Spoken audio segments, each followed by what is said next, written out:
Nah upamane iki dadi gelut antaraning kowe karo aku sing nandangi ya meng aku. Waladal. Cengengesan. Kandhane malah mangan apa kok gumoh-gumoh. Lho, aku ki guyu ora gumoh. Ayo kowe rasa kokean gunung tanpa guna. Nek kowe arep gawe geger karang kajempel Bagong sing ora trima. Weh, ladal. Yen ngono kowe wani karo aku, sing tak wedeni apamu? Wah, yen ngono nang endi papane wong neter kanthi dayan. Kaya apa aku sing bakal tekani mati, kowe mati aku mboyong Semar. Aku mati, Semar lestari mapane ning karang kadempel. Weh, lah kaya ngono ucapmu kowe, ha? Ora ngerti Bagong nek wis nesu tenan. Wis tok antepi kowe nandhang karo Bagong.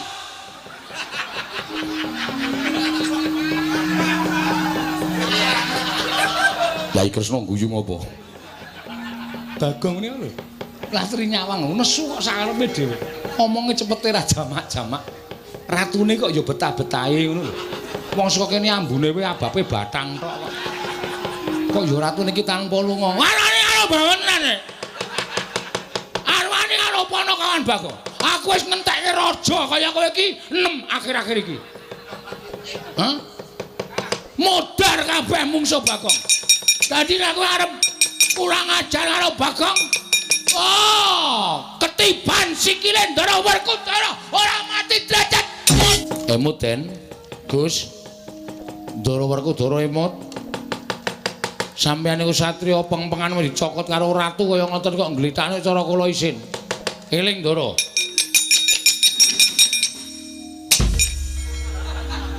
Kok kowe? Bener Bagong. Bagaimana? Heeh. Ngaku wis apal. Wong perang iki malah dielingke kaget terus sing nang ngarepe kowe terus brek ngono lho. Heeh. Aku wis apal aku. Ha iya. Aku mulane ra seneng karo Ndara Werkudara. Sithik-sithik ngampleng, sithik-sithik ngampleng. Apa dhek iki terus wong top ngono apa piye? Terus aku dianggep mung wong kere, mung wong kawula mung ngabdi terus ndase nggo keplak-keplakan apa piye? Anggepe kok dume awake gedhe. Coba padha karo aku tantang mentah-mentah. Sapa? Werkudara. Upamane Werkudara ki, Ndara Werkudara padha karo kowe. Wah, wis tak sikat wingi-wingi. Amarga dhek iki gedhe, gagah perkosa. Aku nek menang saka ngendi? Kowe ngerti dhewe ta mau nothok ndasku nang pendukan Karang Kadempel mau? Heeh. Sarep tak upama padha ngono dedeg piadeke padha. Ya ora padha dhek dhuwur sithik lah. Oh. Sikat wingi-wingi. Tak adus, Gong. Hah? Tak adus. Rak bar adus ta kowe? Heeh, aku tak adus ning kali kok kaya penak banget. Menan asli wong padha niku tak antil wingi. Sayange kok gedhe kono.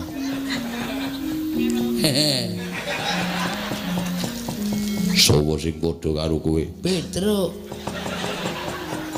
Petruk apa aku? Petruk. Mosok karo sampean kok wani ya ora mungkin. Wah, aku wit mau nang kene. Wis krungu kabeh. Wo. Oh, iya. Piye? Dirampungke saiki apa piye? Tak rampungke dhewe mawon. Pun mboten sadewangi pun bejo cilaka bungasa tak rampungane dhewe. Wah, ponokawan edan. Karo Bendara arep wani. Sampeyan ya plak-plak-plak kok kali kula. Sampeyan ora plak-plak-plak tak lamun kula ngrasani elek. Mula sosok niku ora sok dasdes-dasdes. Sirah disembah anak bojo nang omahe nang ngene nggo keplak-keplakan. Tuwa kula karo sampeyan. Yo sak kepenake dhewe ora. Nek kuwalat piye? Aku ngerti cilikmu ning kowe ora ngerti cilik aku. Wah, ya wis. Ya wis piye? Hah? Aku mau nek terus-terusan nderekke sampean kok dasdes-dasdes. Moh ya wis rasah melu aku. Golek juragan liya. Ora apa-apa. Ora minggat to. Wis melu kowe wae lah.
Mangsa ora dolanan kelut iki kok malah ana Nalindra sandhangane ting Srimbang ora karo-karuan sajake Ratu Sugih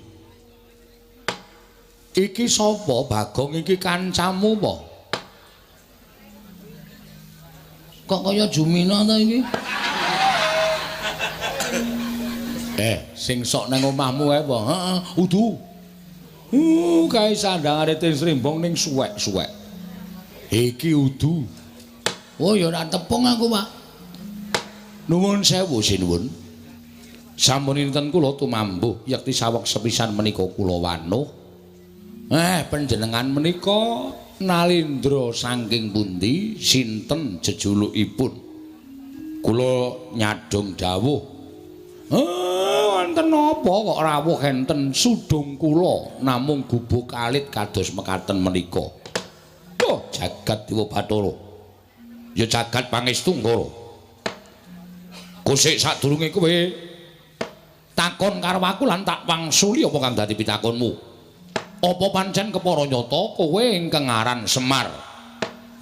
Mboten wonten kalih kula menika Semar Badranaya Duda Manangunung Bojogati Jurudyah Punta Prasanta kathah ingkang nyebat kula menika ya Ismaya wah tobat mongko ingkang gumana musik ana ing atiku kabeh wong sak negaraku padha ngandha padha ngandhake Semar Badranaya kabeh jagat iki kan keberbeken marang asmaning Semar Badranaya ning lha kok jebul marang aku ketemu lho laming wujuding kawula cilik mongko iki dudu wujud negara dudu wujud kadipaten lan sak piturute iki mung bale wis maning kawula cilik wah adalah jagat Dewa Bathara nganti kondangku ning negaraku wae kalah karo kondange Semar mongko Semar mapan ning Nusa Jawa aku mapan ning tanah Sabrang nuwun sewu panjenengan menika Nalindra saking pundi tepung nggih yen kowe ketemu karo aku kuwi Nalindra saka negara ing Bata Sarimbak. Saking Bata Sarimbak. Yo. Aku Prabu Kenceng Waja. Kenceng Waja. Yo, dasar kepara nyata. Kenceng manis apa kenceng? Bagong aja sembrono. Kenceng kok jenenge kok le medeni to, Pak? Uga ning nyebutake aku Nalindra Prabu Panggulan Jagat. Nek cara nggone dhewe nek kabotan jeneng ngene iki sok gerang-gering. Iki kok malah teges wae. Sinuwun Prabu Panggulan Jagat saking Bata Sarimbak dasar para nyata. Wigatosipun menapa? Rawuh wonten ing Karang Kadempel. Kusik, aku gumun karo kowe. Gumunipun ing atase kowe iki Semar drajating batur. Lah kok iki akeh piyayi-piyayi sandhangane ora panging sandhangan cara Nalindra. Saora-orane cara satriya. Iki sapa Semar? Ingkang wonten wingking panjenengan menika Nalindra Ngamarta Prabu Puntadewa. Prabu Puntadewa? Inggih. Walah edian. Prabu Puntadewa nganti rawuh ana ing Karang Kadempel. Ora kok Semare sing tekan negara Ngamarta, Puntadewane sing rawuh mrene iki. Kowe iki wong elok apa piye? Mboten kula namung kawula lumrah kemawon. Ingkang wonten wingkingipun menika Nalindra Ndarawati Prabu Sri Bathara Kresna. Walah edan tenan. Prabu Sri Bathara Kresna ki wong sak negaraku wis padha tepung kabeh. Nalindra kang paningal sewu dasare titis Sang Hyang Bathara Wisnu. Rawuh mrene ora kok kowe sowan mrono. Niku pun biasa. Edan kekuwatan apa? Naming Rupane kaya ngono kok ratu-ratu do tekan kene. Ingkang wingking menika Prabu Baladewa. Prabu Baladewa, ratu saka negari Mandura. Walah dalek. Lha iku sing dhuwur demat yo. Niki Ndara kula Ndara Werkudara. Sapa? Ndara Werkudara. Ndara Werkudara. Raden Werkudara Bratasena. Nggih. Wah, iki. Aku kanugrahan. Aku iki kedhianan karo Raden Bratasena, satriya sekti kalintang jayaning perang bebasan tinatah mendat jero menter tinumbak bengkung sinuduk putung. Neng negaraku Semar kuwi tak kandhani. Kawulaku padha kedanan karo Raden Bratasena nganti omahe dipasang gambare Raden Bratasena. Wah, mergo saka kondange Raden Bratasena saka nggone Digdaya kliwat saka ukuran menungsa lumrah. Mangke riyen to. Kawula sampeyan niku majang gambare Ndara kula. Iya. Kok mboten majang gambar sampeyan? Mongko sampeyan niku sing dadi ratune kawula sampeyan kok gambar sampeyan mboten dipajang napa mboten lara ati? Lho, lara ati nggo ngopo? Aku mbutuhke kawulaku kuwi biyen dek nalika aku golek swara. Saiki aku wis dadi arep majang celeng ya sakarepe. Arep majang Werkudara ya sakarepe. Sing penting suarane wis milih aku wis dadi ratu. Aku ngenyam kamukten. Aku dadi wong mukti kawibawa Cakrawati Mbau Denda ana ing negara ing Batasari, Mbak. Kawulaku melet-melet ya mudhara. Iki termasuk nganu reng, termasuk apa pemain bal, Pak. Turu apa reng? Ayo mau ngelekke aku saiki gendhe kowe. Ler-lerane truk enak banget. Iya. Wah, edan-edan. Yo Semar, aku ngakoni yen to kowe iki wong kondang. Aku ngakoni to kowe iki wong pinter. Ora aneh mula sangganing para satriya-satriya, pepethinganing para satriya, mustikaning satriya padha sumuyut nungkul marang Semar Badranaya. Biya-biya. Ha nggih, sakniki kula tak nyuwun prisa. Sinuwun Prabu sinten wau? Kenceng Waja. Kenceng Waja. Ya Prabu Panggulan Jagat. Nggih Prabu Panggulan Jagat menika rawuh mriki badhe menapa? Semar. Wonten dawuh. Aku kuwi sedih. Aku kuwi dadi nalindra ning negaraku, dina samengko negaraku kuwi lagi ketaman pagebluk. Negaraku dikeman welaking Jawata. Kawulaku padha kasangsaya uripe ora kepenak. Tetanduran ora ana ingkang tukul. Lemah-lemah padha garing megingking. Mula ora aneh yen to negaraku ketaman pagebluk akeh para kawula kekurangan sandang pangan bekasan landang lara, sore lara esuk mati, esuk lara sore ketiwasan. Wis akeh ingkang padha tekaning mati, blasah kaya babatan pacing. Mongko aku dadi nalindraning para kawulaku.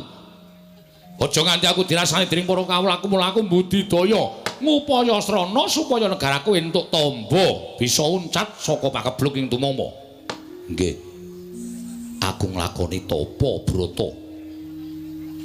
Tapa brata nglakoni sare narite sesemek ron raja mola bebantal Batasari, Mbak. Aku entuk sasmitaning dewa. Sasmitaning dewa ingkang tak tampa, negaraku bisa waluya nirmala temajati jati temah mulya. Yen to ora mung telung kedheping netra ditunggoni dening Semar Badranaya. Mula sowan kono ngersaning Semar iki kowe gelem, kowe tak boyong ning negaraku ra ketang mung sedina sewengi kowe nginepa ning negaraku dadi srana waluyaning praja negaraku.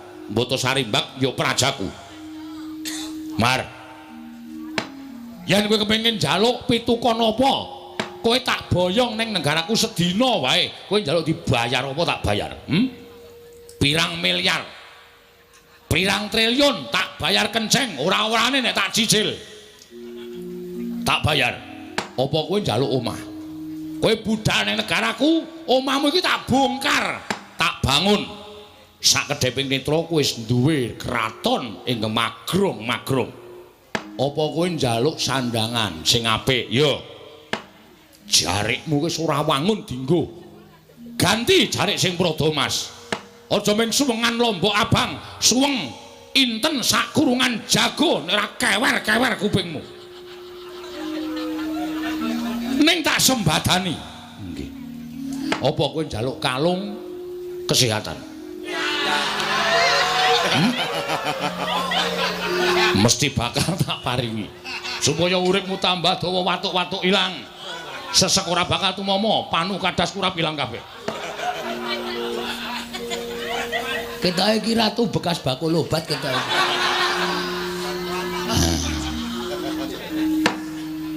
Ning yen kowe njaluk ijol wujude lemah pirang hektar bakal tak tukokake waton kowe gelem tak boyong ning negaraku Botosarimbat. Nanging yen kowe ora gelem tak boyong ning negaraku ing Botosarimbat, kowe tak ijoli dhuwit ora gelem, tak ijoli sandangan ora gelem, tak wenehi apa-apa ora gelem, tak gaweke omah ora gelem, kowe puguh ora gelem rawuh ning negara Botosarimbat, tegese kowe bakal mentolo karo patine kawulaku. Yen nganti aku bali ning negaraku aku ora boyong kalawan kowe, bakal padha nyuraki karo aku disenggo aku ratu sing ora iso ngayomi marang para kawulaku. Muluk tinimbang aku bali dadi sarta nglakoni sastra wirang, aku dadi wong sing dicacat dicecedha dening para kawulaku. Luwih becik aku ngruda paripeksa kelawan kowe. Aku ngruda paripeksa kelawan kowe. Kowe tak alus ora kena. Yen perlu tak kasar, yen kowe ora gelem tak boyong ana ing negaraku, tinimbang aku ning negaraku mung dicacat dening para kawulaku, mati ning kene tak lakoni. Negaramu utawa Karang Kadempel tak bumi angus legane atiku.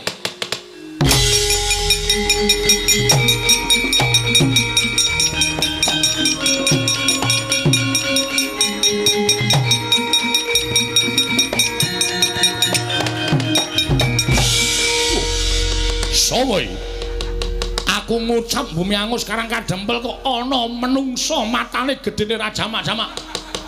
Iki sapa iki? Lek nomripanmu gatena gobokmu. Putrane Ndara Werkudara Raden Antasena. Gondene cuweke cengele. Nilai sedela. Moh. Alah, moh.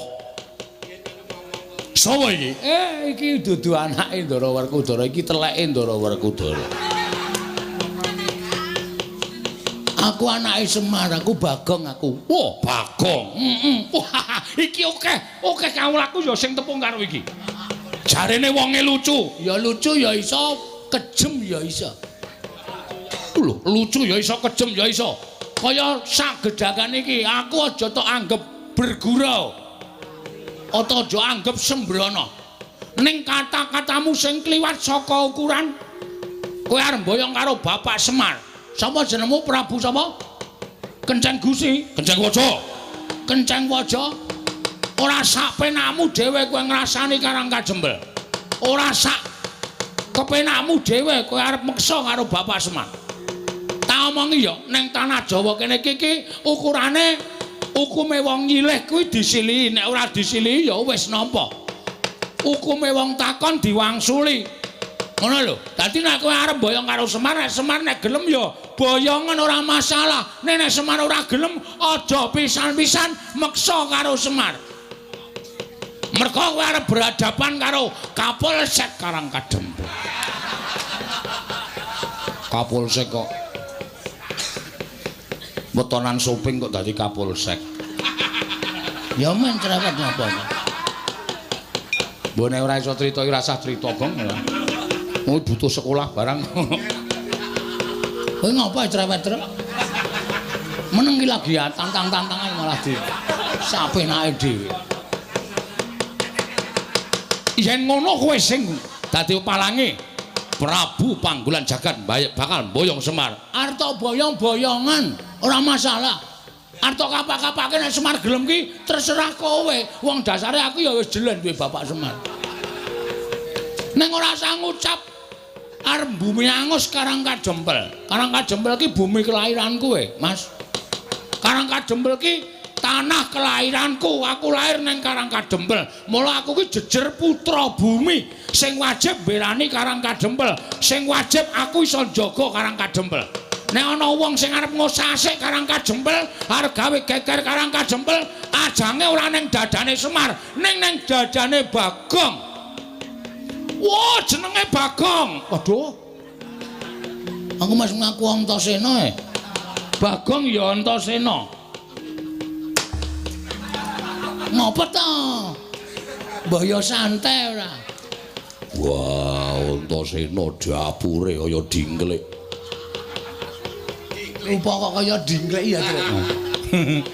Bola-bali dilingguhi. Nek ora masalah, aku tetep gelem kaya dingklek. Tenan, aku nek arep dilingguhi mangap aku. Ah iya.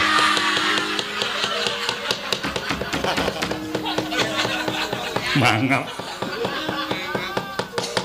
Dadi kowe sing dadi palange Prabu Panggolan Jagat dasar kepara nyata. Arep nang kene iki akeh satriya akeh Nalendra. Neng kowe rasa kuwatir, kowe adepane karo aku. Aku nek diwangi para Nalendra aku ora gelem. Katentreman, kabagian, kanikmatan ning kawula Karang Kadempel do mapan ning Karang Kadempel kanthi tentrem kuwi nang pundhake Panakawan Bagong. Dadi kowe rasa kuwatir, aja wedi kowe nyawang karo satriya-satriya iki. Satriya-satriya iki tamu kabeh.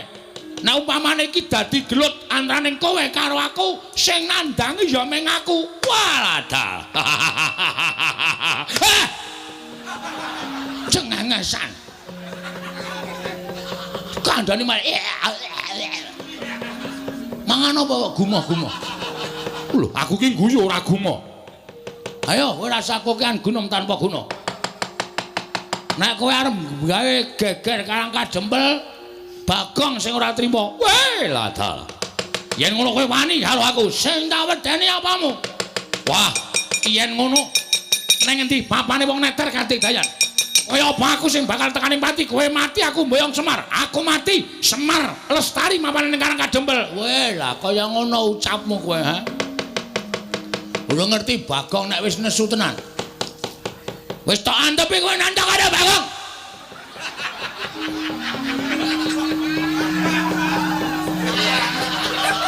Lai Kresna guyu ngopo? Bagong niku lho. Lastri nyawang nesu kok sakarepe dhewe. Omonge cepete ra jamak-jamak. Ratune kok ya betah-betahe ngono lho. Wong saka kene ambune kowe abape bathang tok kok. Kok ya ratune iki tanpa lunga. Arane karo bawenan. Arwani karo Panakawan Bagong. Aku wis ngentekke raja kaya kowe iki 6 akhir-akhir iki. Hah? Modar kabeh mungsuh Bagong. Dadi nek kowe arep kurang ajar karo Bagong, oh, ketiban sikile Ndara Werkudara ora mati derajat modar.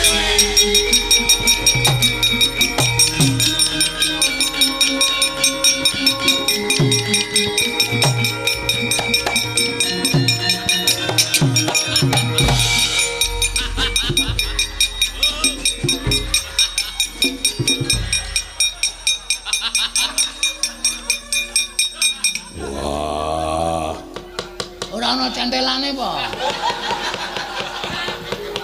Ora ana iki ora tak gawe ning tenanan lho.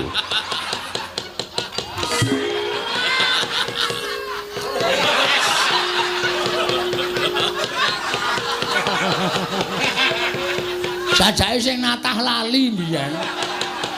Kudune ana centelane kok ora ana centelane. Wah, Bagong gawe kaget. Gawe kaget pripun? Kok kowe muni tiban sikile Werkudara. Wah, jangka tendang wonge. Werkudara. Lah kok dadi kowe melu-melu perkara iki? Werkudara, lah kok dadi kowe melu-melu perkara iki? Aku krungu Bagong muni ketiban sikile Werkudara, pecah sirahmu.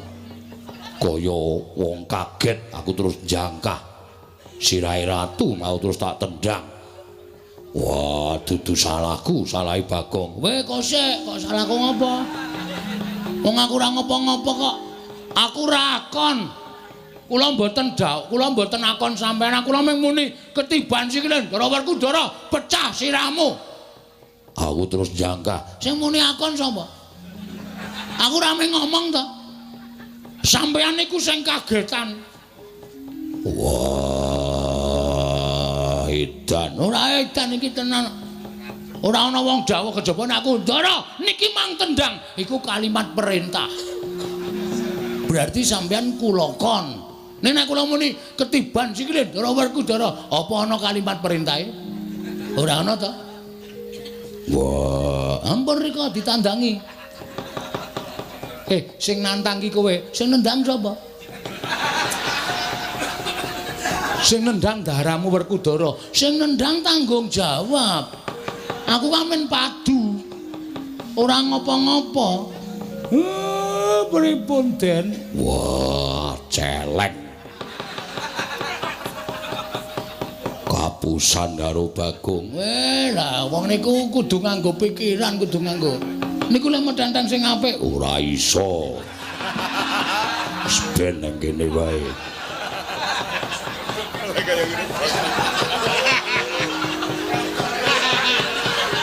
sajake lali dinggeti sithik ngono lho. Men kukune niku cemantel dadi. Niki aluse ra jamak-jamak iki dadi bablas. Iya. Pun rika ditandangi. Wah, edan. Ora edan tanggung jawab kok edan piye? Sing nendang sampean kok. Masa sing nendang sampean sing temandang kula ya geseh. Wong kula niku mung nantangke kok. Kula mung mangsuli omongane ratu. Kowe mau nganggo tembung kaya ngono mau tumrap aku kuwi didhawuhi. Anak kula niku ratu napa-napa. Wong kula niku Panakawan kok dawuh bendara ya ora mungkin. Wah, ning yo tak kira-kira bener Bagong.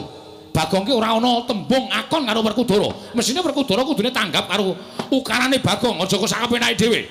Gandeng sing nendang Werkudara sing tanggung jawab Werkudara. Oh, dal ora balaku keh. Ayo, pripun? Werkudara? Iya. Bagong bener kok. Lah wong nyatane Bagong mau nipe Bagong? Ketiban sikile Werkudara. Lho, kuwi ora ana ukara dawuh to. Ora ana ukara nyuwun tulung, ora ana ukara sing Bagong kuwi akon karo Werkudara. Ya mung kowe iki sing lagi kaget. Wah, leran. Bocah nular kok, Reng. Mau aku kowe terus saiki ndoro Werkudara. Nggih terus ndoro Janaka. Oh, apa Bang Petruk edan ora. Ampun sare. Ora Petruk. Ah kok gagap-gagap to. Mak teratap aku.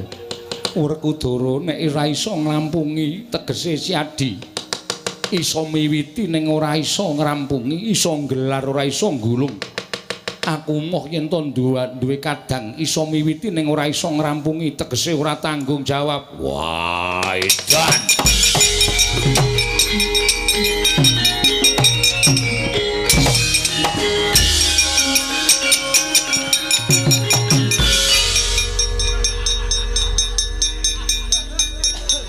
Ngono to karepe. Mengar lungae kok ngantel ndas. Wer, Gong. Nek krungu lho. Ora ngajar ora, penyakit ora, tututane to. Aja rasa. Aku padake cah jireye. Dianggep aku wong lho wedi karo Ndara Werkudara. Tuwa-tuwa Bagong, ame mlayu kok ngantel sirah. Iki perkarane ratu ora karo Werkudara. Ning saiki diganti Werkudara karo Bagong. Gong, rasa edan kok. Ora tututi. Gong rasa edan, ora rasa. Gong ora rasa. Merasa di ngono ora rasa to. Sabar. Karo Bendara kok semen ana. Semen to, Tru. Mangkel aku. Gugu karepe dhewe. Aja tak pisah. Lara dikeplan Ndara Werkudara. Ha kowe ya gawe masalah. Gawe masalah apa? Aku ya Tru. Ben ora. Kok ora tok penging. Mbok doyak kono rawani. Ora wani kok dadak. Ha mau tak tutupi iki ya ming tak nggo akting kaya mudhara kono ora. Bagong mesti ora pisan ora pindho mesti gawe rame. Ora ana aku takoke. Aku ki gawe rame ki gawe seneng kok, Pak. Mong gawe seneng atine wong ki ngibadah. Ha iya. Bener. Sinuwun kula wis matur to. Gegayuane wis arep lakon, pacobane ya cemepak. Iya, Kyai Semar, sak banjure kula nyuwun Ndara Baladewa, sinuwun Ndarawati, kula aturi ngawat-awati tindahipun Ndara Werkudara. Mergi saking paningal kula niki godha niku mboten baen-baen. Iya, Kyai Semar, yen to ngono aku nyuwun pamit metu njaba. Ya Semar aku njaluk pamit metu njaba. Aku ya tak metu njaba wae, Pak. Iya. Kancane lek do metu njaba. Iya. Ndara Janaka nyuwun tulung nggih dipun tentremaken nggih, Ndara. Iya Panakawan Bagong. Wonten dawuh sinuwun. Ngawi sangganing para wadyabala.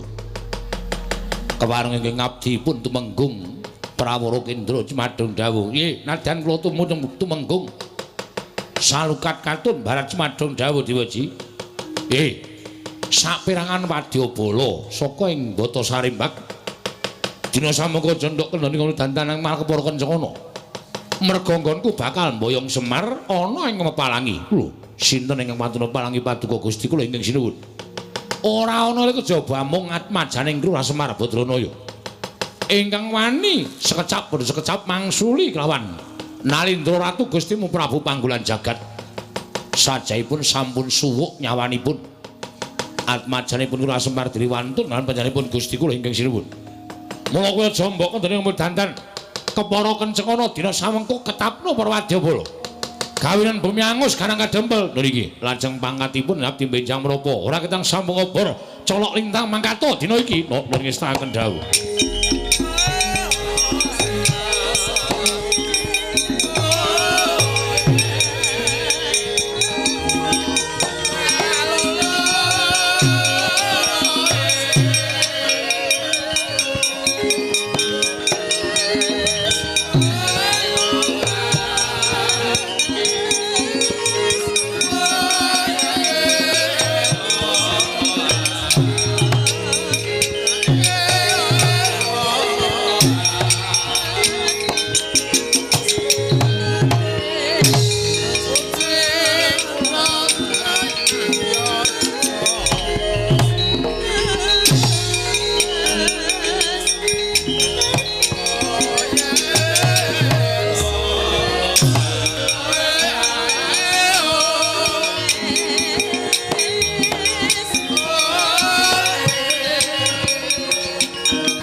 Lamun katututan lamun mangsa prawira digdaya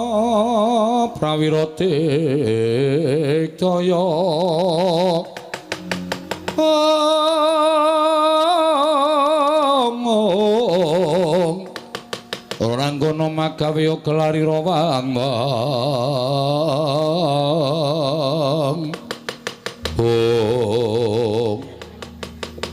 sapa ana satra kanthet ngeyayet bringa sing uler geni tumpangke kuping kiwa tengen aja mati tanpa aran iki wadyabala andaning Prabu Panggulan Jagat dasar para nyata sapa luwih dhisik ngaku tumenggung Prawara Kendra dasar para nyata kowe sapa Senopati Ndrawati Raden Haryo Setyaki ayo endi Semar bakal tak boyong nganeng negaraku dadi srana waluyaning projeng Bata Sarimbak nggone ketaman pegebluk kena boyong Semar watune iso nyempal bau kiwa tengening Setyaki piye kena boyong Semar watune iso nyempal bau kiwa tengening Setyaki babarawa wani ana sing tawedeni apamu lena mangen tebak dadamu kene marganing patimu singa lena prapteng lalis menggung Prawara Kendra.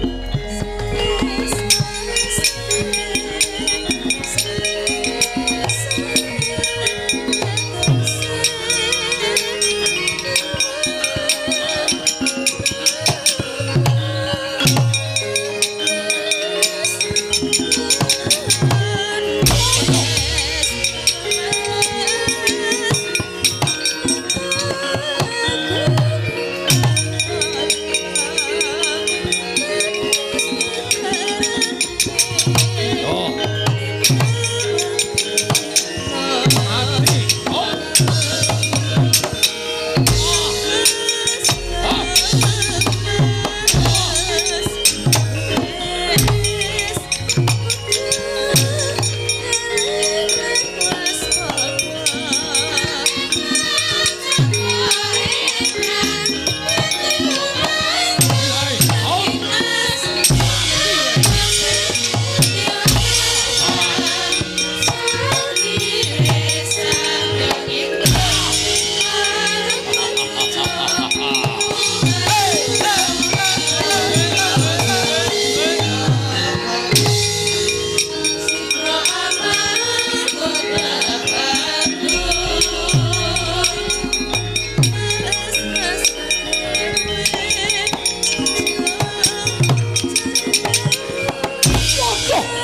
cocok tumbak jebol dadang.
Maning jajalan sukertaning bauna iblis lanat wae lah. Lah kok dadi bubar mawut prajuritku ora iso dikukup.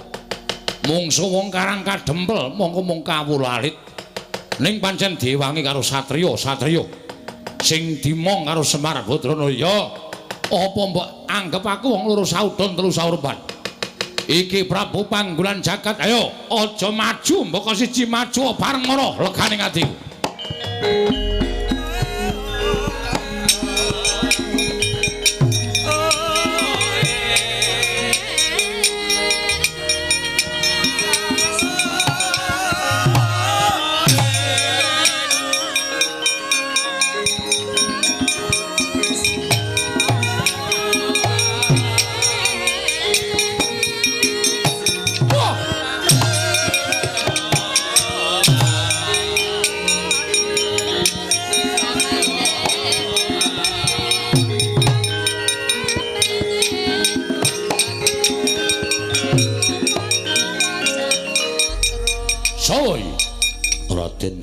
Raden Setyaki dasar Paranyata.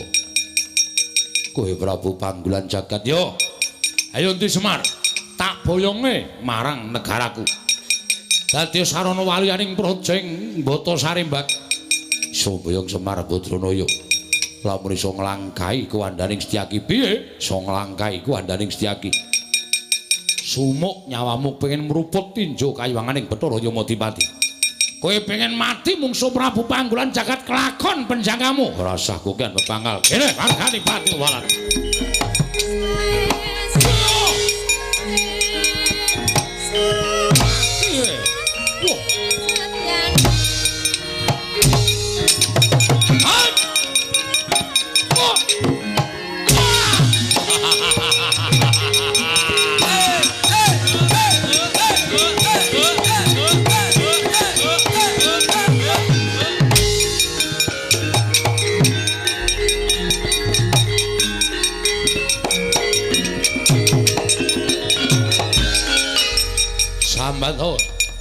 Ora bakal iso nglawat cokot kupingmu sirna margolaya apa mbok anggap wong loro saudon telu surwan. Ayo iki Prabu Panggulan Jagat Nalendra negaraku tanpa tanding ming diapurmu iku arep menang karo aku sing entuk gogaman apa?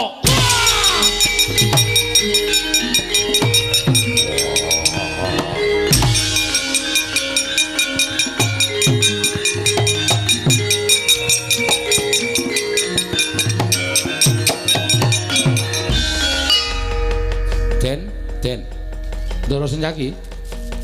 Wongmu Ndara. Sampeyan iku Senopati Negari Ndarawati kok dicokot karo ratu kaya ngoten kok terus gletak. Oh, ngisin-isinke.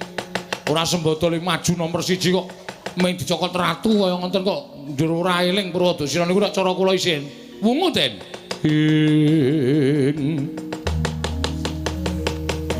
Setake tinunun kadanira wirang tumandang. Setyaniku garwanira.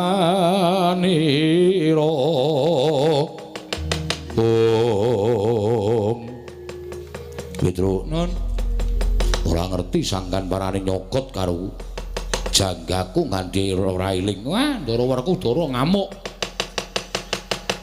Lagi sumbar-sumbar sing kadohan clurut jelek dindleki sirahe.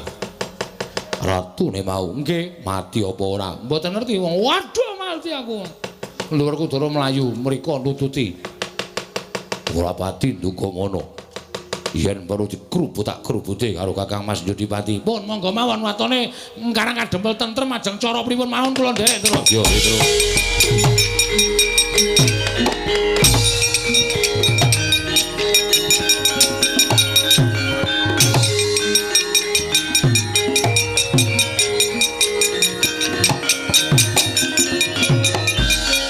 Wah, Raden Werkudara.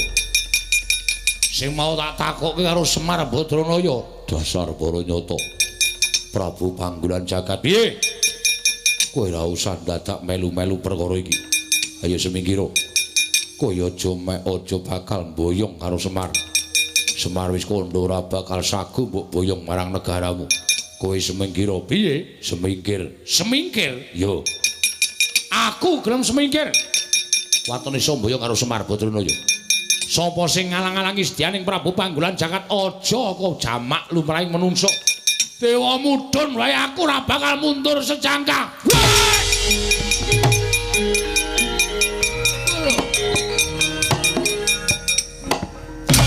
Wah, wah, wah.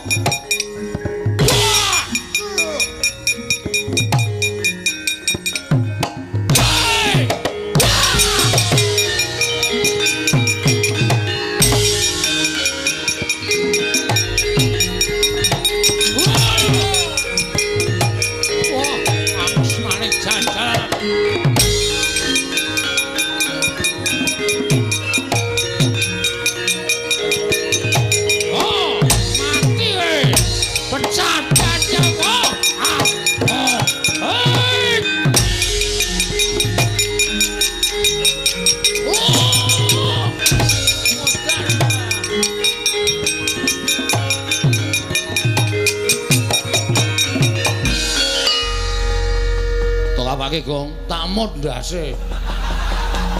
Ratu kok ngragas.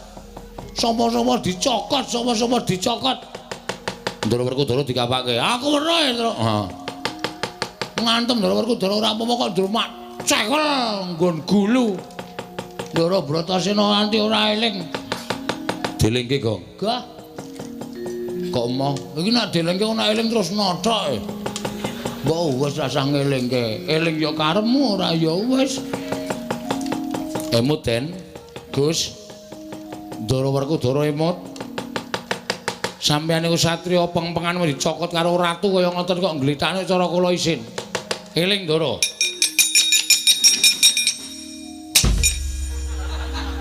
Kok kowe? Bener Bagong. Bagaimana? Ngaku wis apal. Wong perang ki malah dielingke kaget terus sing ning ngarepe kowe terus prek ngono lho. Aku wis apal aku. Ha iya. Aku mulane ra seneng karo Ndara Werkudara. Sithik-sithik ngampleng, sithik-sithik ngampleng. Apa dhek iki terus wong top ngono apa piye? Terus aku dianggep mung wong kere, mung wong kawula mung ngabdi terus ndase nggo keplak-keplakan apa piye? Anggepe kok dume awake gedhe. Coba padha karo aku tantang mentah-mentah. Sapa? Werkudara. Upamane Werkudara ki, Ndara Werkudara padha karo kowe. Wah, wis tak sikat wingi-wingi. Amarga dhek iki gedhe, gagah perkosa. Aku nek arep menang saka ngendi? Kowe ngerti dhewe to mau nothok ndasku ning Padukan Karangkadempel mau? Heeh. Sarta upama padha nu dedeg piadeke padha. Ya ora padha dhek dhuwur sithik lah. Oh. Sikat wingi-wingi. Tak adus, Gong. Hah? Tak adus. Rak bar adus to kowe? Heeh, aku tak adus ning kali kok kaya penak banget. Nenan asli wong padha nu rak antil wingi. Sayange kok gedhe kono.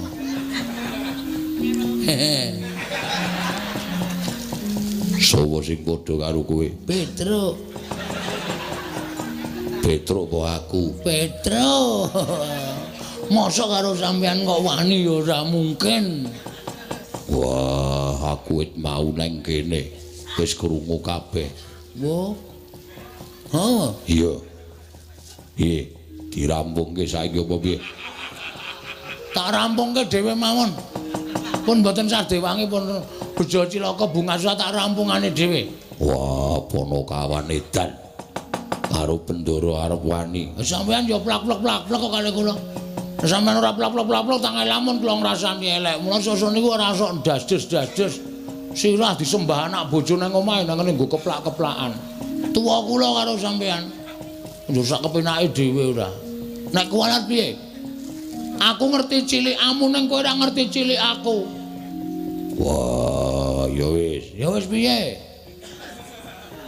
Hah? Aku mau nek terus-terusan nderekke sampean kok dasdes-dasdes. Moh ya wis rasah melu aku. Golek juragan liya. Ora apa-apa. Ora minggat to. Wis melu kowe wae lah. Piye, Gong? Ora mempan elehku. Anu kono kok makon aku mah ditundung kon golek juragan liya. Wah, Prabu Panggulan Jagat aja nyokot karo Werkudara. Ayo adu tangkeping bojo antahan bau.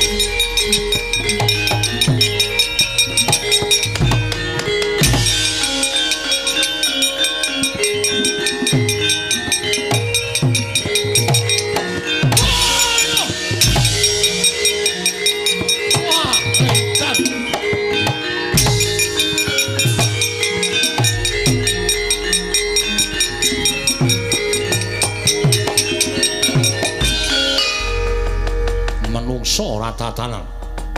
Kekuatane ngedap-edapi piye ya. Wah, saben sikile diuncalke lah kok tumomo ning dada sesek. Sumrepet panonku kaya ora weruh kiblat. Raden, aja mbok kira aku mung tekan semene. Kowe kuat nadai pusakaku Kyai Candrawirayang. Kowe iso urip kena Candrawirayang. Cilike kowe isih iso ngadeg aja dundang Prabu Panggulan Jagat. Lakon tak tibani pusaka Candrawirayang kowe ngletak ora eling dadi bandaning Prabu Panggulan Jagat keparap.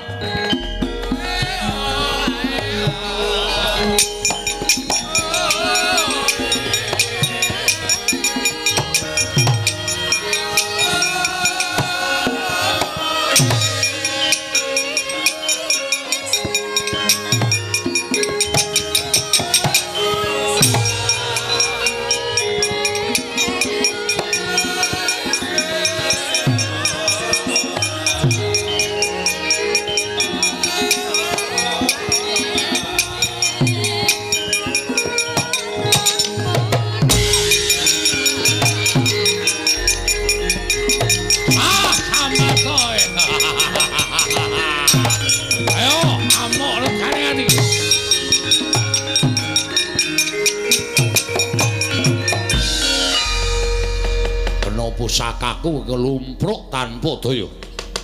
Nadan ora tekaning pati nanging kowe ora duwe kekuatan pepes bayu kang tapis Werkudara. Prajurit.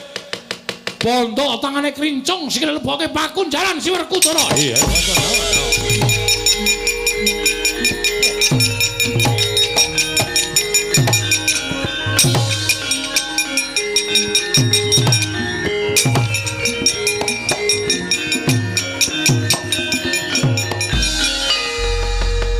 Sawaska kadohan adyan aku durung tau tepung nanging kae jaring akeh padha nyebutake entuk Raden Janaka satyane bagus Gaya Teja pengawak tirta pamrujenar kaya kencana sinanglik Kowe arep mbelani karo dulurmu tuwa tiban pusakaku nyusul karo kadangmu Jodipati Wal.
Pusakaku ora eling Purwodaksina kowe Janaka alah dalan nadyan kowe kondang dari langing jagat lan curing bawana ning ora menang mungsuh pusaka kekuatanku Kyai Candra Wirayang berjurit iki leboke pakunjaran dadekke siji karo kadang itu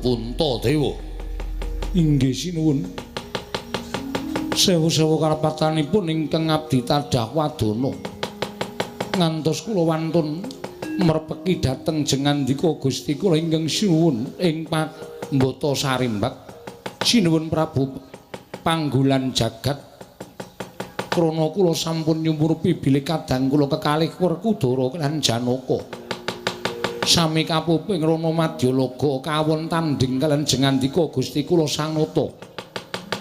Mila menawi kula ngantos kecalan kadang kula kekalih menika paribasanipun sarah mungguing lautan wastra lungset wonten ing sampiran. Sampun boten wonten ginanipun menapa-menapa. Mila dinten sakmangke menawi kadang kula kekalih menika boten kawaluyakaken tuwin boten kawangsulaken dhateng ingkang rayi abdipun Puntadewa pengajaping manah kula boten nedya gesang nanging malah nedya sumusul dhateng kadang kula kekalih sinuwun dalah bagus yen ngono kowe banget tresna karo adimu sakulon Werkudara Putri Janaka ing wis tak rangket ingin padha tak bondo tangane tak krincung sikile wis ora iso glawat babar pisan monggo kula aturi bondo ingkang abdipun Puntadewa katunggalna kaliyan para Pandhawa sanesipun lajeng sakmangke ginanipun menapa menawi kula gesang menika namung ijen datan para wak mboten wonten sederek miwah mboten wonten kadang kula ingkang saking menika kula pasrah bongkokan dhateng paduka Gusti kula ingkang Sun Prabu Panggulan Jagat. Prajurit bondo lebake pakunjaran Puntadewa.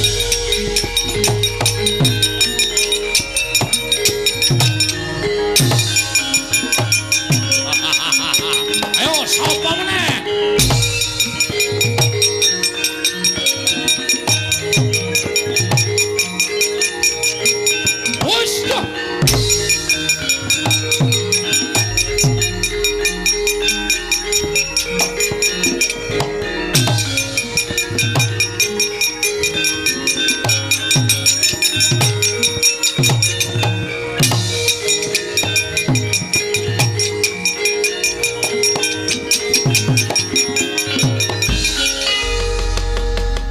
Petro mlayu-mlayu ning ngowo.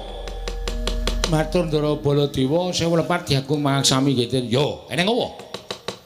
Piye kabare peperangan jroning Karang Dempel? Werkudara ingkang nalika semana sagung ngundurake Prabu Panggulan Jagat Lah kok dadi ora ana kabare malah kowe mlayu-mlayu kaya bocah cilik iki nang opo? Sewu lepat nyuwun pangapunten. Nggih. Kula munjuk atur ngersanipun Sri Prabu Baladewa. Ya piye? Kok semanten kula nonton ingkang sami perang Ndara Werkudara nggih majeng, Ndara Janaka nggih majeng. Ya. Pinanggih kan Prabu Panggulan Jagat sing ajeng boyong Bapak Semar. Ya sabanjure. Dumadakan sareng sami aben ajeng. Ndara Werkudara. Lho. Kowe kok nangis ngopo? Ndara Werkudara sinuwun. Bendara Werkudara ya kene. Ndara Werkudara kenging painah. Painah iki sapa? Apa, Gong? Painah ora. Sing apik ta?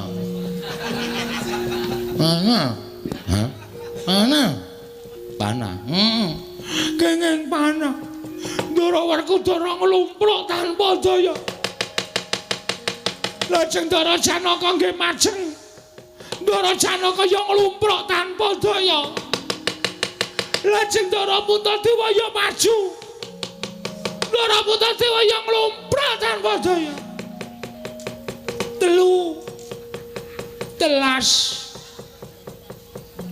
Telu entek piye? Telung piring entek. Gong ora sembrono ah. Gong ora sembrono to, pancal raimu. Ya wis. Terus. Ndara Puntadewa, Ndara Werkudara, Ndara Janaka kepikut musuh. Lah iblis lanat. Gugu karepe dhewe Petrus mingkira ratune tak golekane tak ajare legane nganti yo.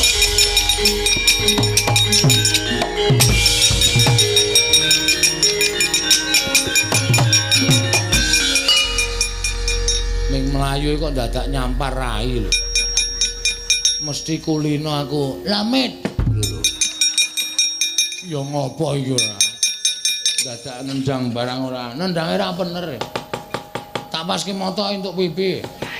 Oh ketegelen kowe kok nek ngepaske moto ki. Men sakan kowe.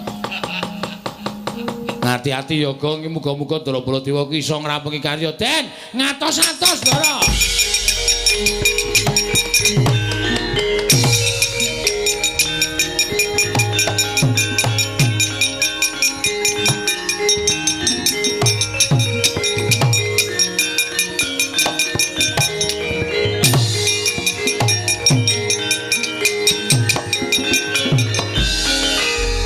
Nalindra Mandura Prabu Baladewa, aku ora butuh Baladewa.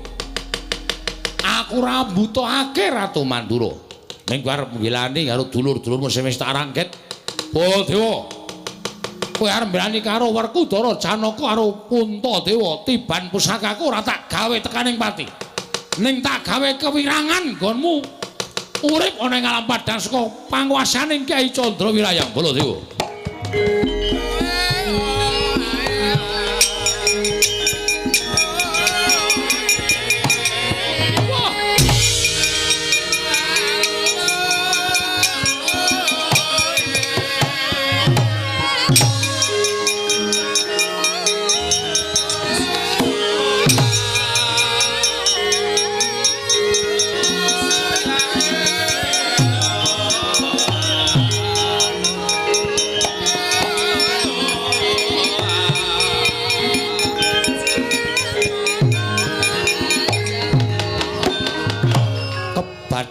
Kaya kilat kesit pindha tadhit lambahing jemaring Kyai Candrawirayang nalika semanten nata Mandura datan graita kenging dadane parandening mangke boten sirna margalayu nang keparing Jawata ical wujuding nata Mandura ana wujud sardula sak gubuk penceng gedene kagiat kandra kasasangya para manakawan wau.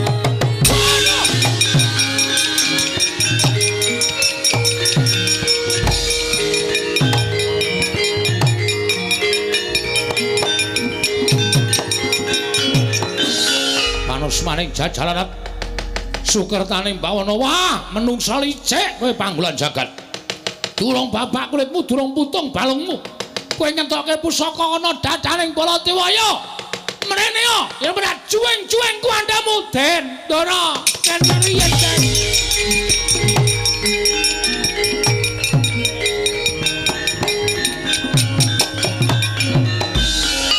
Petro ngopo Petro? Petro ngopo? Sampean kok mboten krasa. Sampean le tumbas jaket teng pundi? Jaket dengkulmu mlocot iki aku arep nesu. Nggih, ning sabar iki. Mengko sampean ngerti niku mesti sok. Kucinge sapa, Petro? Kucinge sapa dengkulmu mlocot ora? Apa iki? Anggoda, anggora. Ngarani anggora kok anggoda iki munyuk kok. Sing riwu-riwu lho. Ha iya kae anggora. Oh gedhe tenan iki jumbo iki. Kowe ngerti ora Gong iso apa Gong? Mbah. Den, piye? Ngerti ra? Lho. Kok iso ngono? Aku dhewe ya ora ngerti. Ming Prabu Panggolan Jagat kok ngeculke selang biru. Mana selang iki apa kaya ngene selang biru macrep ngono Ndara Baladewa ku iso wujud kaya ngene dikandhane mesake nang ngono kuwi Den kowe nggo panggilan ora le nggawa panggilan ngotan bunder lho cilik kok nggo kaya ngono tok ngapake tak tangani ning sandal e oh ning ana wong wedok tak ngekeki sore ngene nggo nginjen ya. Aku mbiyen senengane ngono kuwi to. Kelingan jaman semono. Tau konangan dikeprok buku aku. Wong edan kok kowe senengane ora. Den. Sampeyan mang ningali suku panjenengan to? Apa ora krasa wujude? Lho iki waduh mati aku kowe. Ayo Petro mati aku.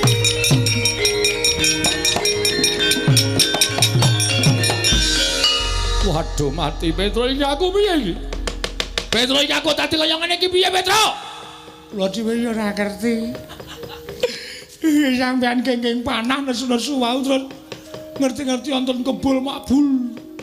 Ilang wujude Ndara Baladewa wujud macan. Waduh Petro, ati aku. Lah iki aku ora iso bali nang Mandura nek wujud kaya ngene iki. Iki piye Petro? Kula dhewe ya radong ratune ya digdaya tenan. Piye kok? Ana manut aku golek sirkus. Heeh. Iki didol ning sirkus payu larang, Tru. Tenan to. Macan bisa bicara. Bakong tak kletak ndasmu, mudhar ora kowe.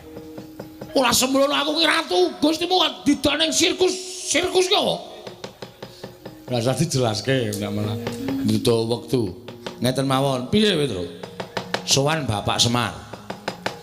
Sampeyan wujud kaya ngeten iki kok sebabe apa, jalanane apa lan kudu kepiye? Niku sowan Bapak. Bapak yakin iso mernake kalih Ndara Baladewa sing wujud kaya ngeten iki. Aku kula percaya Bapak mesti yakin iso mernake. Yo, aku tak sowan Bapakmu Semar nggih. Semar, aku tulungono wujud kaya ngene Semar.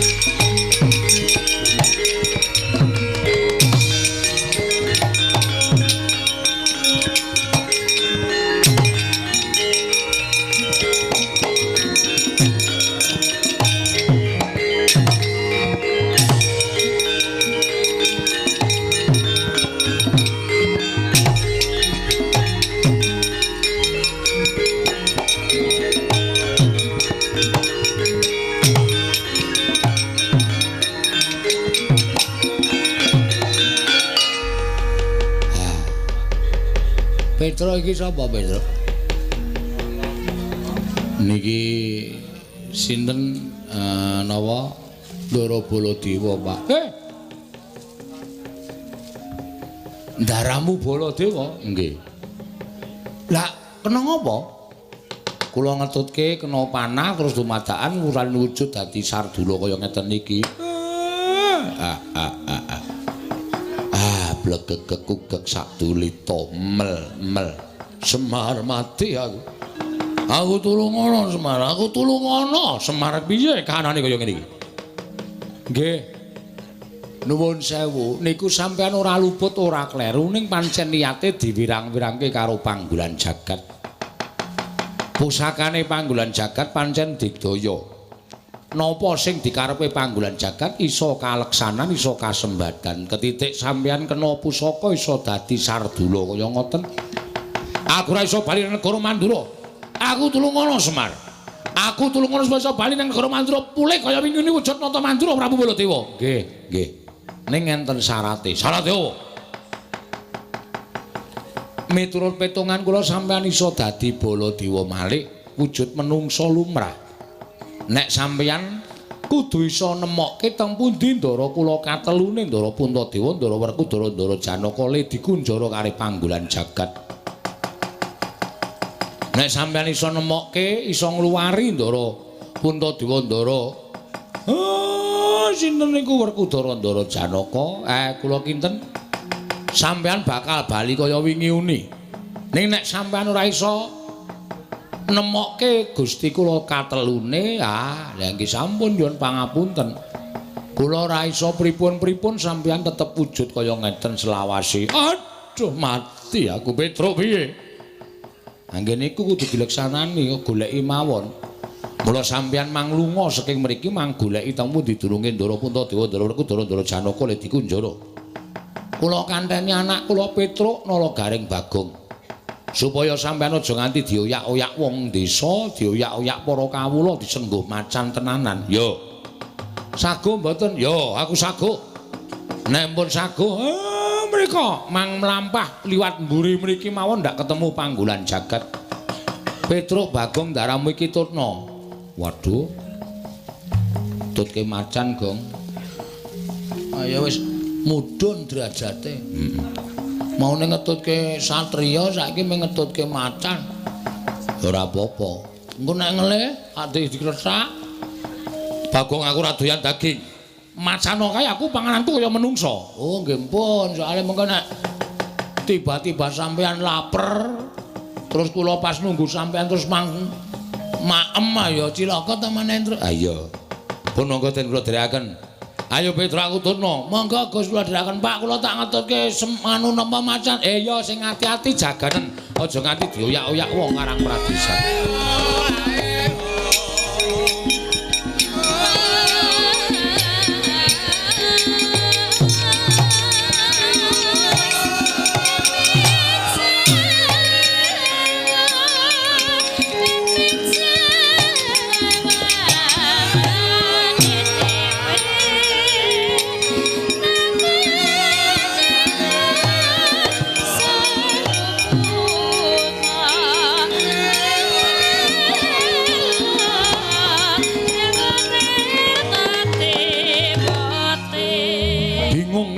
Penggaring Kelurahan Semar Badranaya. Nalika semanten sigra amendhet sumping Lombok Abang binanting wonten ing Bantala. Ical wujuding sumping Lombok Abang wenteh ana wujud Kyai Semar. Jebles datan ginggang sarikma kaya jambe sinigar.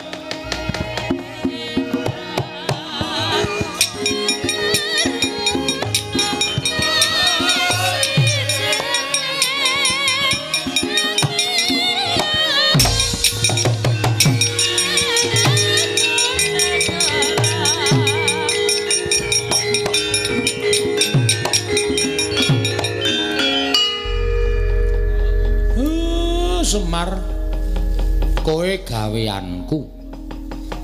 Kowe tak utus yen mengko ana ratu sing tekan kene arep boyong karo kowe manuta, aja selak ya. Mesti wae ratune ora bakal ngerti nek kowe iki gaweane Semar.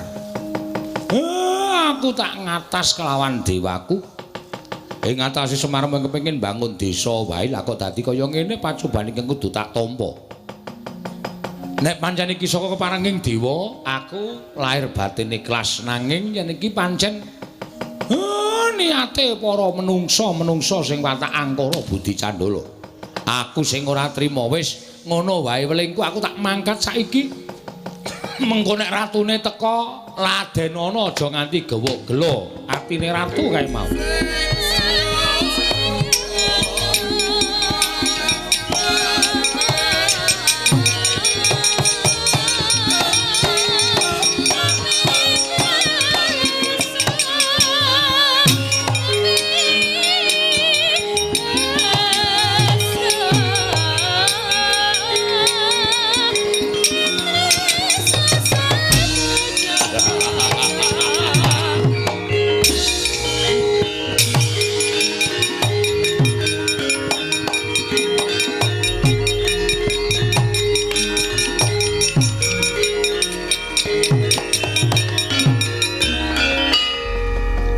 Nadyan kowe dipageri karo menungso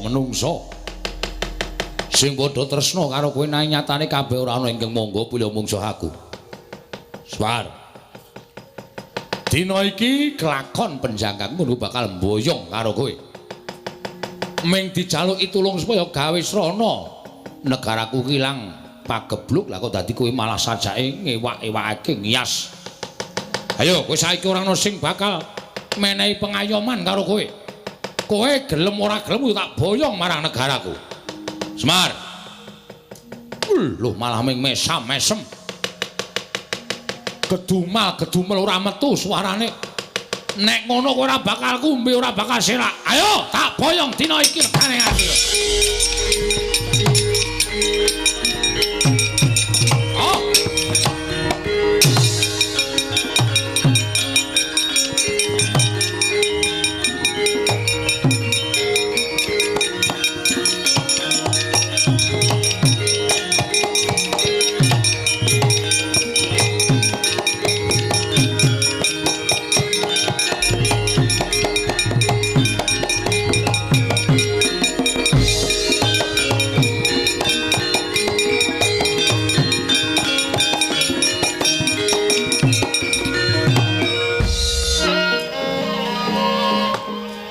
Garing dalem den Petro wonten dawuh Ndara. Ponokawan Bagong wonten timbalan. Wah, rumangsa bingung ngrasaku. Ndak kira gampang apa ya menyang didununging para Pandhawa ning kepingkut mungsuh. Lah kok tinemune angel digoleki. Nadyan wis nasak pirang-pirang alas parandene ora iso ketemu kalawan ingkang Dak Upadi. Ning nggih ampun lokro, tetep kudu ditutuke. Napa sampean purun dadi macan terus kaya ngoten niku nek mboten kelem nutuke. Ha nek kersa dadi macan terus kaya ngoten niku nggih pun kondur mawon teng Mandura mboten sang goleki Ndara Pandhawa. Lah wong sampean ya ora terus semangat kok ya. Matlangening kalangwan aklar pandan moncar. Tinon ler kakonang surem sorotetan padang kasor lan pacaring purnameng gekono dasari mangsa katiga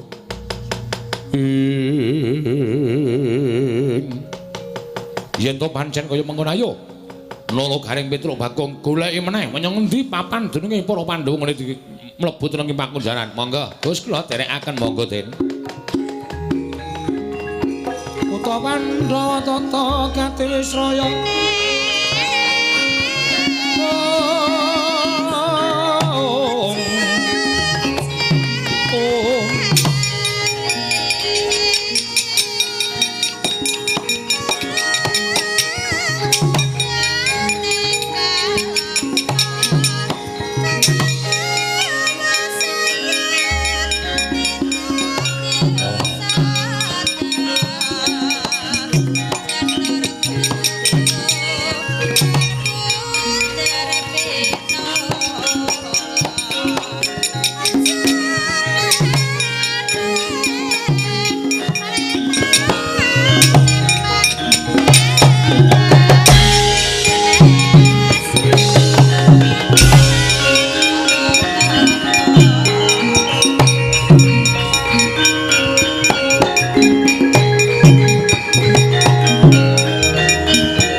Samarikoten prayitna semuriris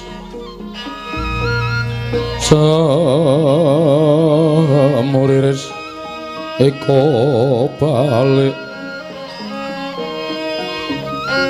om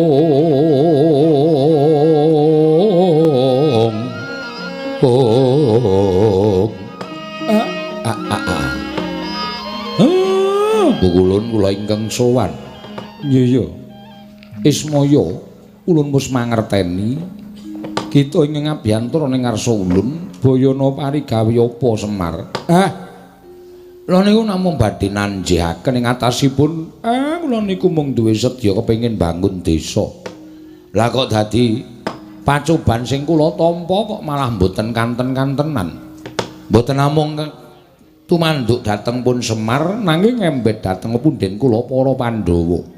Semar yakti apa ingkang bakal kita leksanani ana ing Karang Kadempel tan bisa pisah kalawan para Pandhawa. Panakawan kuwi tetunggalan kelawan para Pandhawa. Mula kang sangka kuwi Semar, Pandhawa kudu wal saka bebaya ya mung kita kelawan Nata Ndarawati ingkang bisa ngrampungi bebaya ing tumanduk marang momongan kita para Pandhawa. Lamun kita bisa ngrampungi pacoban ingkang gawe sengsaraning para Pandhawa lumantar Nalindra Sabrang ingkang sowan ana ing ngarsa kita nalika ning padukan Karang Kadempel, yen kita bisa mangrurah satru murka wujuding Prabu Panggolan Jagat, yakti kita bakal ngerti sapa ta sejatine ingkang wis wani nggiri godha kelawan apa kang dadi gegayuhan kita Semar. Gunjang kancing langit kelap-lapaton liregen canging risang mawe gandrung. Lah lajeng anggen kula saged ngrampungaken kita aja pisah kelawan Nata Ndarawati. Sabab Nata Ndarawati pujangganing Pandhawa, kita minangka dadi pamomonging Pandhawa. Loro-loro kudu manunggal dadi sawiji. Mara kita enggal mudhuna ning jagat golek ana Nata Ndarawati, sawise iku golek ana para Pandhawa nggone padha dibondo dening menungso ingkang watak angkara budi candala Kesemar Badranaya. Kula nyuwun pamit Bu Kulun, sing ati-ati aja kaya bocah cilik.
Ndrawati. Iya, Kyai Semar. Karang kadempel geger kok sampeyan mboten ngetok. Mergo aku wis ngerti ora ana ingkang bakal bisa ngasurake Nalendra ingkang nedya mboyong marang Semar. Tinemune bener Koko Prabu wae nganti kepirangan para Pandhawa kepikut. Lah Kakang Semar saka tindak ngendi?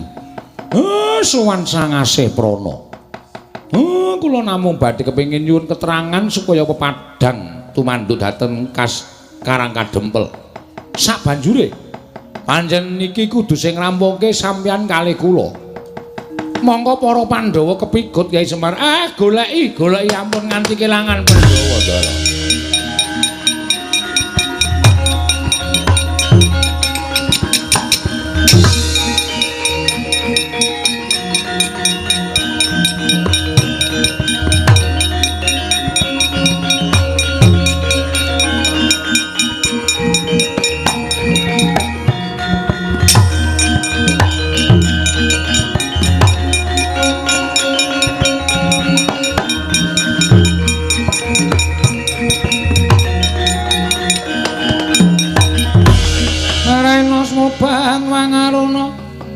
Kadinetraning nganggo rapo sadaning kukiloring kanigara saketer kene dunganing kunglir wuwu sing pene panca nalika semanten Pandhawa kinunjara madyaning wana ing Krendayana wujud pakunjaran panglimunan bila datan kasat meripat datan wonten ing ana wonten mburi papan dringing para Pandhawa praptaning Sardula.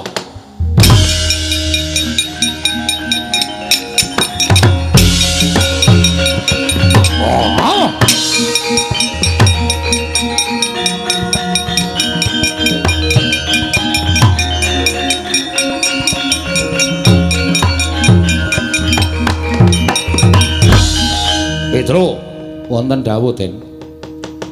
Dina samengko wis kecandhak menyang endi dolonge para Pandhawa. Sampeyan kok ampun ngawur wong niki alas kaya kenten kok kecandhak pripun? Yen ditonton nganggo netra Walaka pancen wujude alas. Nanging iki ana wujuding pakunjaran. Mongko wujuding panglimunan tegese ora kasat meripat. Mula ora ana ingkang ngerti pakunjaran iki. Welatan. Mbok menawa lebete pepundhen Pandhawa sinuwun. Mbok njajal sampeyan budidaya supaya iso jebol pakunjaran iku jarene bapane sampe iso ngluwari para Pandhawa iso bali kaya wingi uni Ndara. Gunjang ganjing langit kelap-kelapaton lir kincanging risang mawe gandrung tinebak pakunjaran dening Sang Sardula kedadosan saking Nata Mandura. Temah jebol punang pakunjaran Nata Mandura ingkang wujud Sardula bali kaya wingi uni.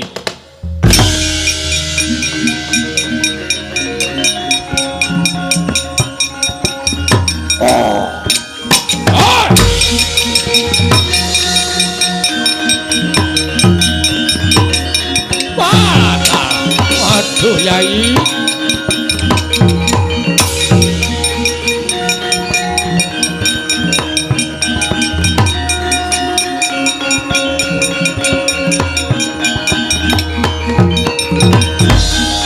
Koko Prabu ngaturaken panuwun dene paduka sampun saged ngluwari dhateng ingkang rayi tuwin kadang-kadang paduka.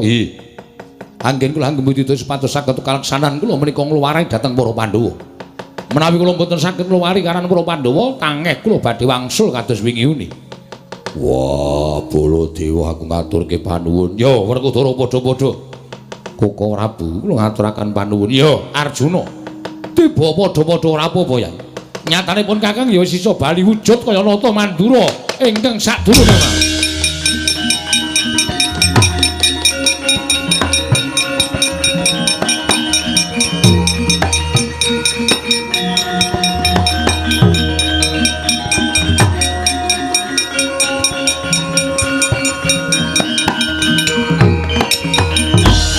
Lho, iki Yai Kresna, iki Koko Prabu kasinggihan mekaten. Saka ngendi? Budidaya supados saged ngrampungi perkawis menika kaliyan Kakang Semar. Wah, lah dalah iki yo Semar malah wis tekan kene. Nggih. Lah kok ora digawa karo ratu sing ngamuk ning Karang Kadempel mau. Kula mbudidaya supaya iso aja nganti kepikut dening Nalindra wau. Sabanjure piye? Koko Prabu kula suwun Kyai Prabu Darmaksuma lan Werkudara menapa Dene Janaka supados kadherekaken wangsul tawi kondur wonten ing Karang Kadempel. Lho, ora ning Ngamarta. Ingkang badhe gadah damel menika Kyai Semar. Lah Syadi bakal tindak menyang endi lan apa ingkang bakal mbok tindakake? Kula lan Kakang Semar badhe ngupaya Nalindra. Ingkang sampun damel ribet kawontenan Karang Kadempel. Oh ngono. Inggih. Ya, Kyai Prabu wonten dawuh. Monggo kula dherekaken kundur wonten ing Karang Kadempel. Monggo Koko Prabu sangan kene. Koko Prabu.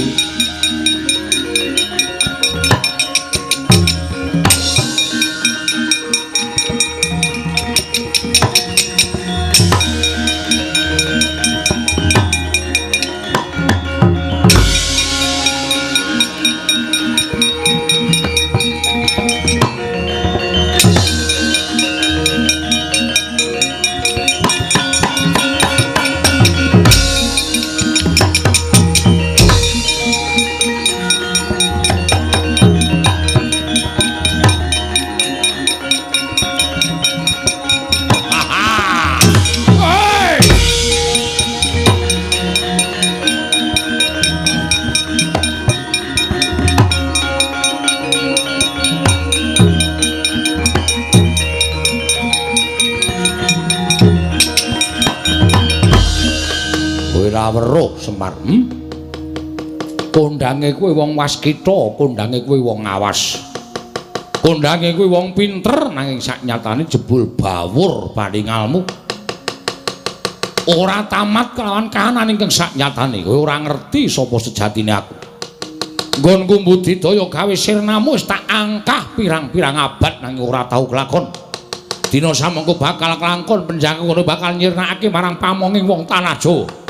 Kowe tekaning pati ora ana ingkang dadi pangayomaning para Pandhawa. Pandhawa wong Sukerta ingkang wis tak kunjara dadi panganing wadya balaku mati dening aku Semar kowe.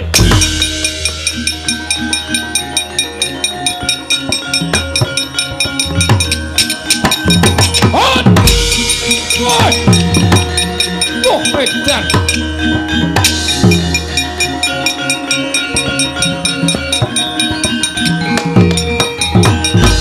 Wah, panus maning jajalan. Lah kok dadi diapusi ya? Semar tak pateni wujute sumping lombok abang cetha gawean. Amuk legane atiku. Ya.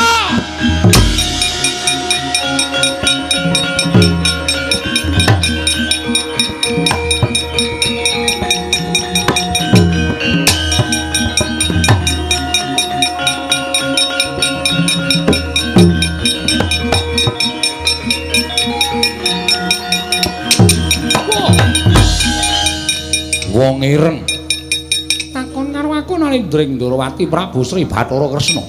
Kowe Prabu Panggolan Jagat yo. Ayo, kowe saiki ngejak apa? Wis entek Senopati Karang Kadempel. Sing isih ming nata Ndara watu jajajamu parang kowe.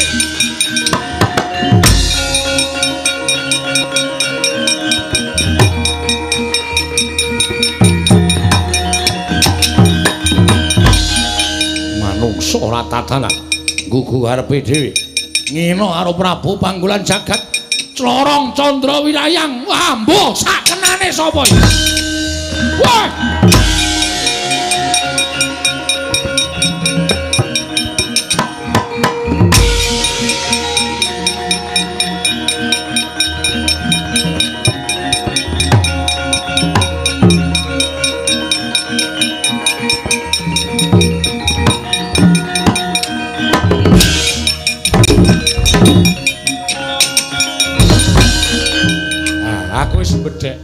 Ana panah kok iso ubah dhewe. Iso bangga dhewe. Kekuatane ngedapi-dapi. Arep ngopo? Iki nek ora tak cekeli kenceng panah iki sajae kaya arep ora gelem tak cekel. Ora iso. Ayo arep ngopo? Lho, lah kok dadi marangku dicana. Waduh. Wah edan Pusakaku digawa dening Semar. Iki pusakamu to? Yo. Candra Wirayang nyo tak balekke. Ayo. Waduh. Wah.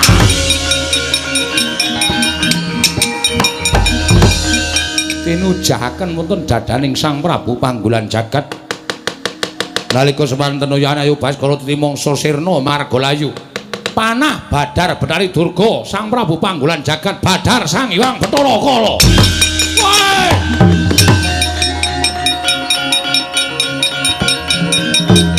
Atobat.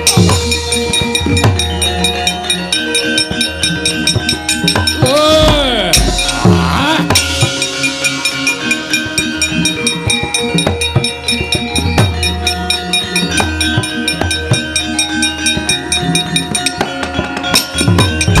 Gunjang ganjing langit kelap-kelap katon lir kincanging risang mawe kantruk. Tobat. Kakang Semar.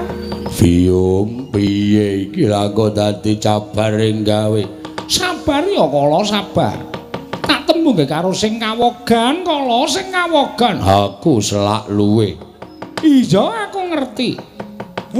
Durga iya Kakang Semar inggih. Ngopo kowe kok dadi panah barang? Dipun nangisi Bathara Kala sepatus kula pados tedha. Monggo nyakanipun menawi kula badhe mejahi para Pandhawa menika menawi Kyai Semar tasih sugeng menika mboten badhe kelampahan. Lah terus aku arep tok pateni. Sir kula kados mekaten sepatus kula gamelanipun mejahi para Pandhawa. Wah, tak kandhani ya Durga. Ora ana ala ingkang tumama ing becik. Lho, dadi kowe nek arep mateni karo Semar tangeh kelakone. Apa Semar wae lak pangane kok sik kok kala war mangan aku mendem kowe. Ora bakal kowe kuat makan daginge Semar. Lagu terus piye? Betahe Durga jak bali. Jak bali. Kala kuwi jak mulih. Aja ngampyak-ampyak. Gawe patring pundhenku para Pandhawa. Kowe wani ganggu gawe para Pandhawa, ganggu gawe kawula Karang Kadempel, gedene ganggu gawe kawula negara Ngamarta. Konangan Semar malah dadi emput kowe engko. Inggih, ayo mulih. Wadya balamu jak mulih kabeh. Sing picak dijoroke. Tobat. Digandeng, sing lempo digendong, sing bisu dijawil. Wadya balamu ganggu gawe dulur-dulurku kali nangka kene aku mbala geni mungsuhe Semar. Nyuwun pamit Kyai, nyuwun pamit.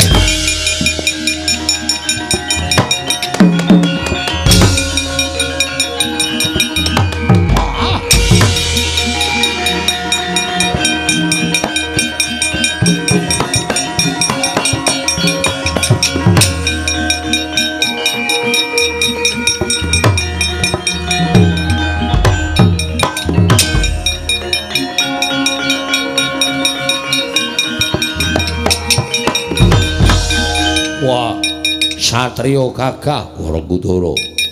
Kowe sapa? Tumenggung Prawara Kendra. Ratu Gustiku lang tak kedhepake belani aku.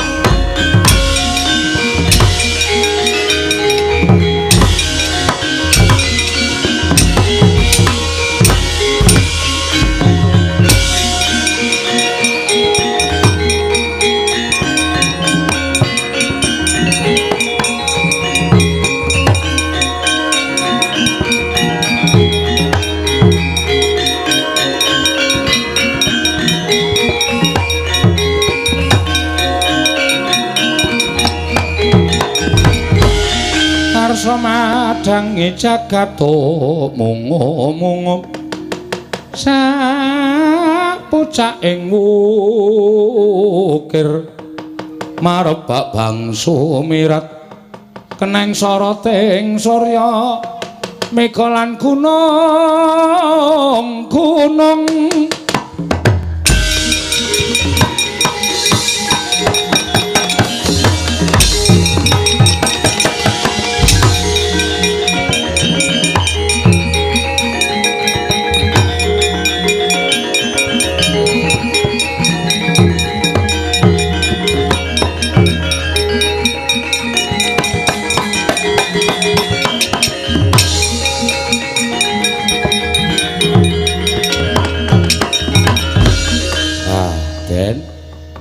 sedaya pun ketingal padhang. Kutha rencana ing badhe angganggu gawe anggen kula mbangun desa sampun sumingkir. Awi tetunggalan manunggal Naya Narapraja Nayaka kan para kawula sengkut gumregut mbangun desa Karang Kadempel supados langkung rukun langkung manunggal mboten sagedipun pisahaken mawi menapa kemawon tentrem ayem nirbaya nirwikara durga mendhak kala sirna lan tansah nampi barokahing Wang Mahanasa. Ya Semar purnaning gati Sura Sudrajane ingkang retsa brasta kamping ulah Darmastuti rahayung samya makarya rahayung samya pinanggih Ndara.